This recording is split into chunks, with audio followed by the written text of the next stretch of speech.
রমজান শুধু আরেকটি মাস নয়, এটি আল্লাহর পক্ষ থেকে দেয়া আমাদের জন্য এক বিশেষ উপহার, রহমত, মাগফিরাত এবং নাজাতের মাস। এই মাসে আমাদের প্রতিটি মুহূর্ত হয়ে ওঠে বিশেষ, কারণ আল্লাহ এই সময়কে অন্য মাসের তুলনায় আলাদা করেছেন। রমজানের প্রথম থেকেই দরজাগুলো খুলে দেয়া হয় এবং জাহান্নামের দরজা বন্ধ হয়ে যায়। শয়তানদের শৃঙ্খলাবদ্ধ করা হয়, ফলে আমাদের অন্তর নরম হয়, ইবাদতের প্রতি মনোযোগ বৃদ্ধি পায় এবং গুনাহের প্রতি আকর্ষণ কমে। এই মাসে নেক কাজের সোয়াব বহুগুণ বৃদ্ধি পায়। ছোট নামাজ, দোয়া, সদকা সবই গ্রহণযোগ্য হয়ে ওঠে। জান্নাতের দরজা খোলা থাকায় আমাদের নেক কাজ কবুল হওয়ার সম্ভাবনা বাড়ে। অন্যদিকে যারা সত্যিকারের তওবা করে এবং ইবাদত করে, তাদের জন্য জাহান্নাম থেকে মুক্তির পথ সহজ হয়ে যায়। রমজানের সবচেয়ে বড় নিয়ামত হল লাইলাতুল কদর।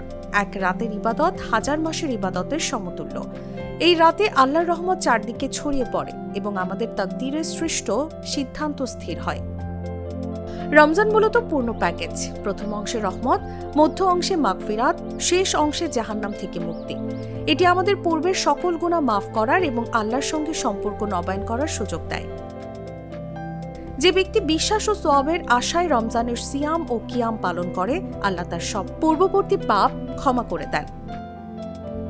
রমজান শুধু সময় নয়, এটি সুযোগ বদলানোর, ভালো হওয়ার, আল্লাহর নিকটবর্তী হওয়ার এবং জান্নাতের পথে এগিয়ে যাওয়ার। নিউজ ডেস্ক, জাগো নিউজ।